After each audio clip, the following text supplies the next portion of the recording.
Hi there, this is Ruben from Dutch Round 1. Thanks again for coming by. Thanks for watching another episode. As always, I appreciate your time and I appreciate your support.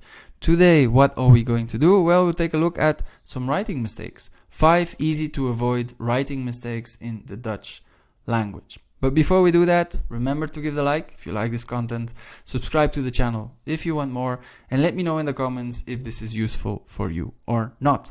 But without much further ado, let's go straight for today's lesson.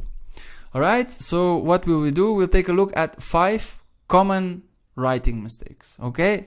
Made by students, but sometimes also by native Dutch speakers. Alright, so my aim today is to explain them and maybe for you to avoid them in the future.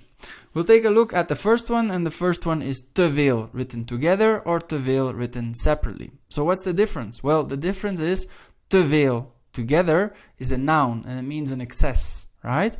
And te veel written separately means too many or too much. We'll take a look at the examples to make our life a bit easier.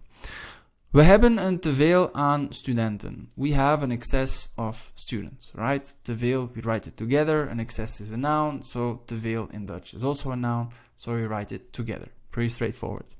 Hij heeft te veel taart gegeten. He has eaten too much cake. In this case, it means too much, too many could also be, and then we write it separate. That's it. That is the first difference between te veel together and te veel written separately. Okay, we'll go to the next one, and the next one is wat versus dat in compound sentences. Alright, but before we do that, if you want to buy me a coffee to support the channel, I would greatly appreciate it. Keeps me nice and fresh to make these videos. If you want to do it, just go to the description, you'll find the link, click on the link, and then it's pretty self-explanatory. Anyway, thanks a lot for that. So what is the difference between what and dat in compound sentences? Well, how I'm going to explain this to you, we'll take a look at some examples and then I'll give you the grammar behind it. Alright, so the first one is: Het eerste wat ik 's morgens doe is koffie drinken. The first thing I do in the morning is to drink a coffee. Alright, so with het eerste, het tweede, in a compound sentence, what will always follow. Right? Also with superlatives. Superlatives, remember the degrees of comparison? In English this would be big, bigger, biggest, groot, groter, grootst. Biggest and grootst would be superlatives. So if you have that in a compound sentence, then it will be followed with what. Alright? If you don't remember really well what the degrees of comparison are, don't worry, I made a video about it. Click on the following link and I'm sure this will be quite useful for you. Alright, so the first one, eerste, tweede, derde, superlatives, followed by what. The next one is, dat is alles wat ik kan doen. That is all that I can do. Alright, now we focus on alles. So words like alles, iets, and niets in compound sentences will be followed by what. You just have to know it. This one you have to learn by heart. Iedereen gaat op vakantie, wat zorgt voor veel files in het verkeer. Everybody goes on holiday, this causes a lot of traffic jams in traffic. Alright, so iedereen gaat op vakantie is a sentence, right? So when we refer to a full sentence in a compound sentence, we will use what. So everybody goes on holiday, our sentence, and then our connecting word would be what. Alright, so in these 3 cases we will use what in compound sentences. Now we'll take a look at dat, right? So when to use dat in compound sentences. We refer to words with the article het in compound sentences. Alright, or it can be used in compound sentences after most of the verbs. What does that mean? Well, we'll take a look at some examples and I'll give you the explanation. So for example, ik weet dat je gelijk hebt. I know that you are right. Okay, ik weet. Dat is a relative pronoun in this case. It follows a verb, so you use dat. You won't use what, because that would be grammatically incorrect. Or het paard dat ziek was is genezen. The horse that was sick has healed. Right? So basically the horse in Dutch, het paard. So as you can see, paard is going with the article het. So our relative pronoun or reference word for the horse, for het paard, would be dat. That's it. That's the difference between what versus dat in compound sentences. Alright? We go to the next one, and then we take a look at dan versus als. Also quite common as a writing mistake, so I'm going to try and explain it so you can avoid it in the future. Now, what's the difference? Well, when do we use dan in comparisons? Again, the comparative form, so again, equality, comparative form, superlative form, degrees of comparison. So the comparative form in Dutch would be groter, bigger in English. Take a look at the examples. Ik ben groter dan mijn zus. I am taller than my sister. Alright? Pretty much the same in English. You also say taller than. Well, in Dutch we say groter dan. Deze winkel is goedkoper dan de supermarkt. This shop or this store is cheaper than the supermarket. De leraars zijn ouder dan de leerlingen. The teachers are older than the students. That's it. Alright, so when it's a comparative, when you want to make a comparison, you want to say that one part is bigger, cheaper, or older than something, then you will use the Dutch word dan. Right? We continue, and then basically, when do we use als in comparisons? Well, comparisons in general. What does that mean? Don't worry, we'll take a look at the examples. For example, Jan is even oud als Memphis, right? Jan is as old as Memphis. So that's a general comparison. It's not a comparative. We're not saying that Jan is older than Memphis. We're saying that he's as old as Memphis. Normal comparison.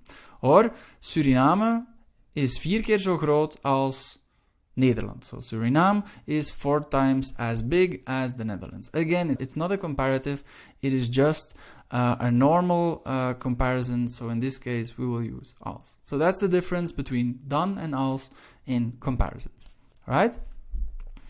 We continue, and then we're going to take a look at Tenslotte together versus Tenslotte written separately. Alright? So what's the difference? So first of all, when are we going to use Tenslotte written together? Well, the best way to remember it is by translating it into English. English, Tenslotte written together means after all, right?